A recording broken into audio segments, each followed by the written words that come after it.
Welcome. This is Speak with Comfort Booth. Remember that Speak is a platform where women, anybody who is trying to find themselves, can come, find their voices, find themselves, free themselves, and also help people. Today with me is someone that has a story that we need to help her. I think that's the bottom line. Sometimes we think that keeping our stories to ourselves helps us, but it's actually a way that we find ourselves, we find a voice, and we also find people to help, and then people to help us. She's going to remain unnamed, and I just ask that you listen to her story so that we can help her and her kids. This is about her and her kids and her voice. I want to thank you for coming in, for taking the time to do this. And I just want to say that we're extremely proud of this first step you've taken. It's not easy to tell even the good bits about yourself. Talk more of the bad bits about yourself or the challenging bits. But let's remember that you are doing this to give your kids a chance, a voice. Not because you want to deprive them of it. And to also help other women out there who think that they don't have hope. We must hang on to hope. And so you can say as much as you want, as little as you want, but we need you to tell us enough so that anyone who is listening out there would be able to key in to help us where you need help to move this case forward. So please go ahead. Thank you very much for the opportunity you have given me to speak out. Actually, it's been a long time, and I thank you for encouraging me. It's a very big step for me. Let me just give a brief of my story. I met my husband sometime in 2005, and we got married in 2006. And after that, the first year he started abusing me. We just changed. Immediately I came to his home, everything changed.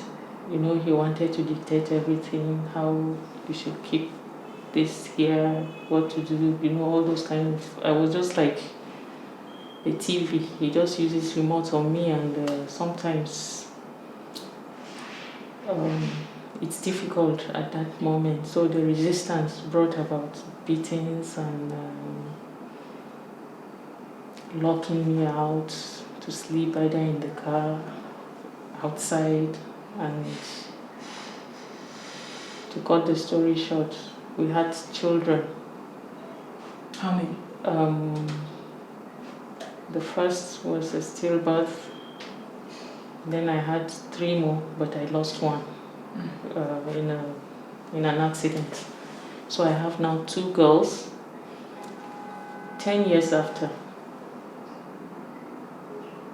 I think he was tired of the marriage. Okay. When my son died, I had to quit working so that I could stay at home and be a full-time housewife. But later on, I didn't know I was entering into... I think I took the greatest mistake of my life, because at that time I couldn't help myself, and he seized all responsibilities concerning me. He stopped. And I later looked for another job, the present job that I'm doing. Okay. And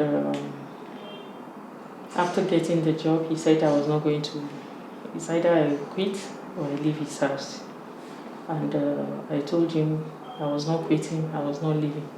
But at the end of the day, he chased me out. And With the girls? He chased me out, kept the girls, and stopped me from coming to the house, stopped me from seeing the girls, and he relocated from Abuja.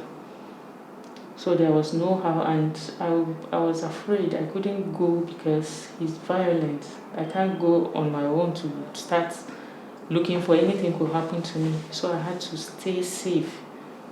I tried following them to their schools. The moment he realizes I've been there, he goes to the school, cause confusion in the school, try to threaten the school authority because he thinks I was a kidnapper or something, since I was not the one that brought the children to the school. So we've been handling this matter for a long time. I reported him to the Federal Ministry of Women Affairs, and they told him, okay, we should have shared custody after the case, but he refused. I reported him again to FIDA, but immediately they called him at that time. He reported me to a superior. He reported you? Yes, that I took him to FIDA. So they called me to withdraw the case, that they are going to handle it. That's the church. Okay. So you went to FIDA? Yes. Then he reported you to FIDA? No. Oh. He reported me to church. Oh, that to the I church. took him to FIDA. So the church yes cajoles you to withdraw the case? Withdraw the case, since the church was handling the case at that time. Okay. So after that, for a long time, when I noticed there was no response, he still refused to allow me see the children. So the church wasn't able to intervene? No. Okay. Because he wasn't actually listening to them. Okay. He stopped communicating with them. Yes. So he used them. Okay. So after that, I took him again to NAPTIP. I went to NAPTIP, but I think because I didn't know the processes, he went, when they called him, I don't know, he has a friend there too. So they now told me that it is not their case, that they deal with traffickers or something. Yes. So they had to advise me to go to the court. That was when I now took him to court. Since he was in Kaduna, I took the case to Kaduna, and we got married in Kaduna. So I was advised that it's better in Kaduna than here. It will be easier. So I now got a lawyer and took him. But because of COVID issues and the strike that judiciary had some time ago, it delayed. The process is very, very slow. I don't even know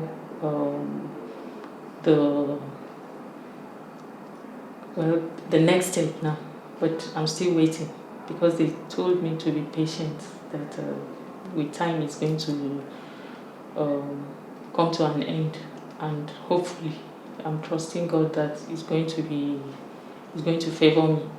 What I reported the case because I've been denied access and custody. I can't even see them, not to talk of even being with me. When last did you see your kids? Honestly, the last time I tried to follow them to their different schools was in 2019. And the moment he got to know about it, it was a serious issue for the schools. He threatened to sue them because for allowing their mother. Yes, it's their mother, but she didn't bring them to the school, so it's like they could allow a kidnapper to just come and pick his son or his daughters or something. So I've been trying. I've been to their school, talked to the present principal, because now there are two of them are in the same school. But the principal it's like he's not cooperating, because I don't know. You went to the principal I explained my issues, if he can allow me to be seeing them and at least have some words with them, even visit them on visiting days and things like that. But the principal did not give me a green light to do that. So I don't know. So what do you want? If anyone out there who is listening to your story is to help you. You said you are in court? Yes. In Kaduna? Yes. And you went to court to ask for custody? Yes. Of the kids? Yes. Joint or just full custody? What did you ask for? If I will have full custody, I will prefer it. But the court sometimes are the ones to decide. So you asked for full custody? Yes, custody. How old are the girls? The senior girl is 13. Okay, so the next one's about 10, 11? 10, 11, yes. And they're young? 2008, 2011. Okay. But so what would you like?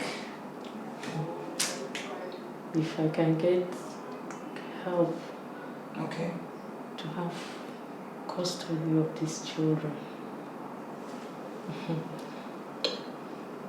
If you have full custody, would you allow him to interact with his kids? Sorry? If you had full custody, will you allow him have interaction with his kids?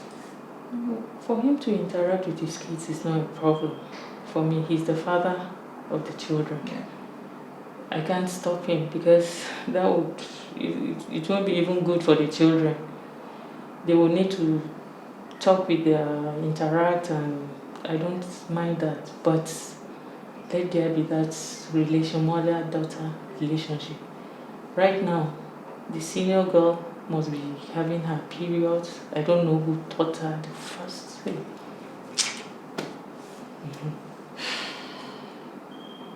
So use this opportunity to appeal, to whoever, is listening to, if you were to appeal to someone, it's okay. It's okay. It's okay. You'll be fine. You'll be fine. You've been this strong. It's been 3-4 years. Just take your time.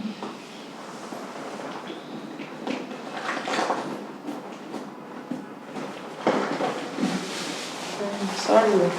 Anytime I'm talking about this thing. I understand.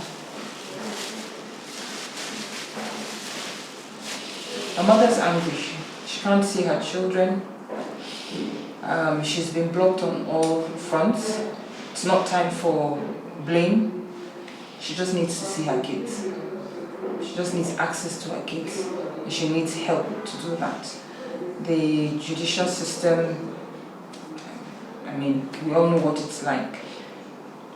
We need someone to be able to get to him, for him to understand that his kids need their mother.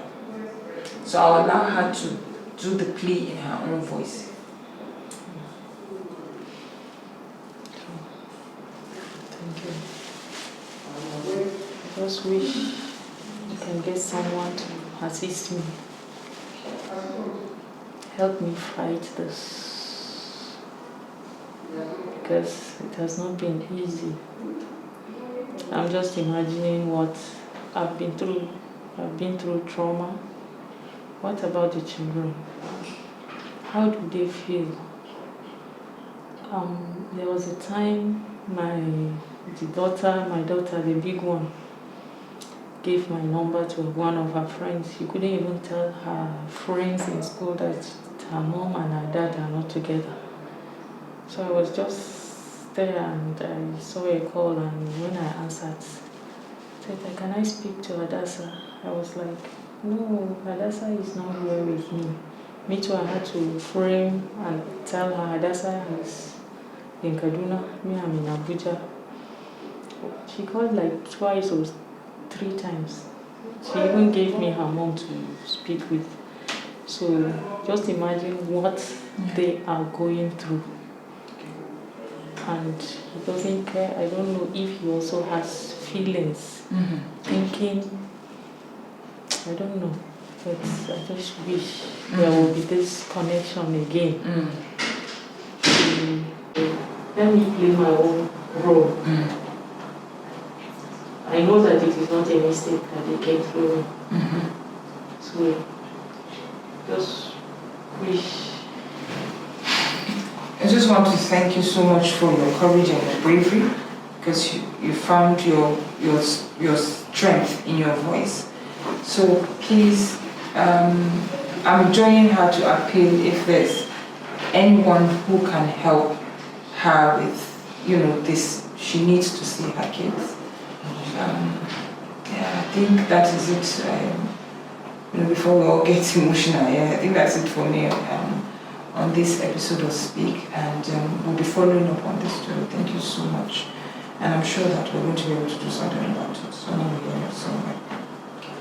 All right, thank you for coming. Thank you very much.